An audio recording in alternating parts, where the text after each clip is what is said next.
The News Channel 5 Network. This is OpenLine.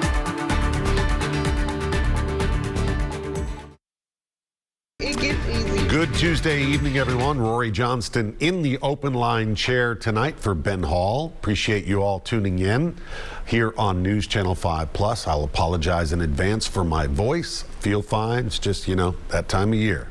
Got something going on. I've got tea and honey, some water, and I've got two great guests and a great topic. So we hope you will join us and call 737 Plus as tonight we tackle the issue, a tough issue. First of all, in general, we're talking about crime and murder in Nashville and what happens to the families and friends of murder victims, the impact that these crimes have on them. And we're going to talk about important resources that are available out there. There are a number of groups doing things.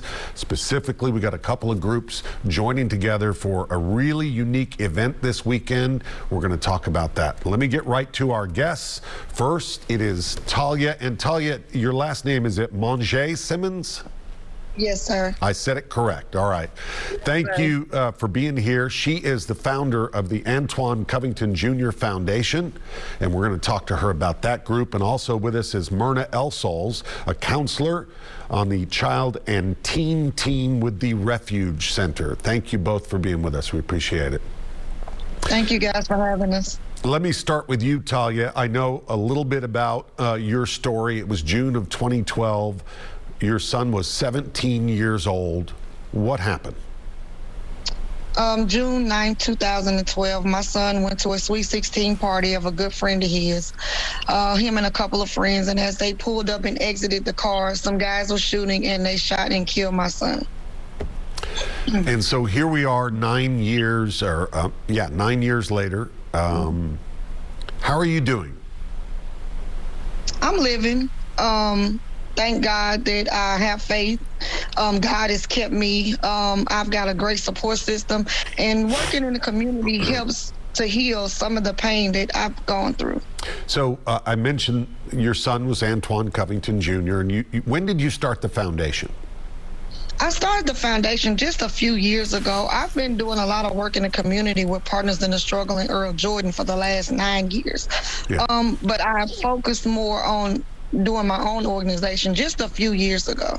Okay. And what led you to start this up? Being a parent, trying to raise kids is very, very hard, especially boys. And I had all 4 boys. And so I wanted to gear towards helping parents to understand some of the red flags your kids might have growing up, being a teenager, maybe doing some things they shouldn't do or being involved with crowds that they shouldn't be involved in. And I seen some signs and symptoms. And so I want to help parents to understand some of the signs and symptoms that you may see in your children and to help those parents get through those hard times. Sure, absolutely. So we're going to talk a little bit more about the foundation. Merna, how long have you been a counselor with the Refuge Center? I've been with Refuge since May of 2020. Okay, tell us a little bit about your work and what the Refuge Center is all about. Absolutely. So the Refuge Center is a nonprofit community mental health center. We are a sliding scale facility, so we cater to folks of every background. Anyone who seeks help with their mental health is able to see where they may be at as far as the sliding scale, ask for financial assistance, and our goal is to essentially help anyone in need. Mm-hmm. Help is supposed to be available to everyone, and cost should never be an issue that stands in the way of someone getting better. Sure. Since you have been there, have you seen an increase of people seeking this help? Yeah, we've seen a huge rise in anxiety, depression, just things happening just as the pandemic hit. That definitely impacted numbers. Yeah, absolutely. And what about age? What's the age range? Yeah, we see kiddos, teens, and adults of every age. So, kiddos as young as 3 or 4, and adults moving forward. Talia, I can't even imagine what you went through. Like you said, you're living life, you're trying to be proactive and make a difference now, honoring your son's memory, which is fantastic. Obviously, this violence, which we know is a big problem in Metro Nashville, especially with juveniles. Tell us a little bit about how his death also impacted others, his friends, his peers. That's got to be a huge emotional blow for them. Absolutely. Fortunately, my son was a popular kid and he knew a lot of people. Unfortunately, that means it impacted a lot of people. Right. I still have relationships with a lot of his friends to this day, and it was heartbreaking. It's still heartbreaking 9 years later because these kids know each other. Yeah. They care about each other. They spend a lot of time together, and it's absolutely heartbreaking for them. And sometimes they don't know how to deal with the grief and stress of losing somebody close to them that's their age, because young people don't know how to deal with things as it is, but to have to deal with grief and death is even more hard. And so sometimes kids can deter just from that alone and go down the wrong road. And so that was one of my goals, was to make sure I supported all of those people that was around me, also to know that, hey, I care about you guys too. You don't have to do anything that that's wrong that can push you into another dimension in your life. Right. And Merna, here we are, 2021. I know that the issue, we're just now really starting to peel back the layers of the onion when we talk about mental health.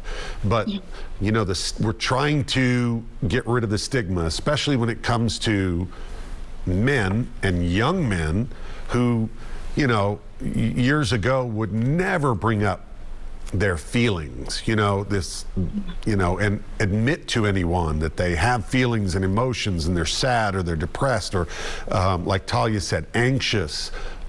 It's hugely important, though, that we educate everyone and these kids that it's okay. There's physical health, there's mental health, and they are tied together, right? Absolutely, Rhori. I think a lot of folks are learning and coming to accept that there is strength in vulnerability. There is strength in sharing how you feel and in expressing your needs to your family, to folks around you, to seeking help. There is strength in vulnerability. There is definitely hope in community, and then just saying, I'm feeling this way. Right. Would anyone around me care to say me too? Would anyone around me care to empathize or even say, I recall a time where that may have been a part of my story. Right. Maybe it's not a part of my story right now, but at one point I could definitely relate to that. And would both of you say that that's one of the biggest hurdles, is trying to educate these kids, boys and girls, especially the ones who are growing up in marginalized communities, where the crime rate is high, poverty rate's high. There's not a lot of hope for some of these kids, and we're going to get into all this later. Their family lives, home life may not be great. They just don't know how to deal with it. So how do you reach out and try to get the message to these kids that A, it's okay, and B, there's help available? We'll start with you, Talia. Well, that's the reason why we're doing this workshop. This is the start for us with Partners in the Struggle, and also with my organization, the Antwand Covington Jr Foundation. We want to get it out there for parents to understand we are here to help kids peel back all those layers. We have a lot going on in society. It's hard enough just to deal with them coping with going to school every day, right? Especially with COVID, had hit. So this is, for me, for Earl Jordan and Partners in the Struggle, for Merna, and all of us that's putting this workshop together, this is a start for us. Right. Merna, how did you get involved? How did the Refuge Center get involved with Partners in the Struggle and the Antwand Covington Foundation? Yeah, absolutely. So Earl Jordan is a good friend of our director and founder, Amy Alexander. He reached out seeking help, and my colleague and I, Taylor Bork and I, immediately signed up and said, hey, we would love and we would be honored to help support Partners in the Struggle, the Antwand Covington Foundation, and just anyone who would like to start this conversation and to process the unprocessed pain that's a result of that. Right. Okay. We're going to take our first break. Remind our callers, maybe you have a personal story.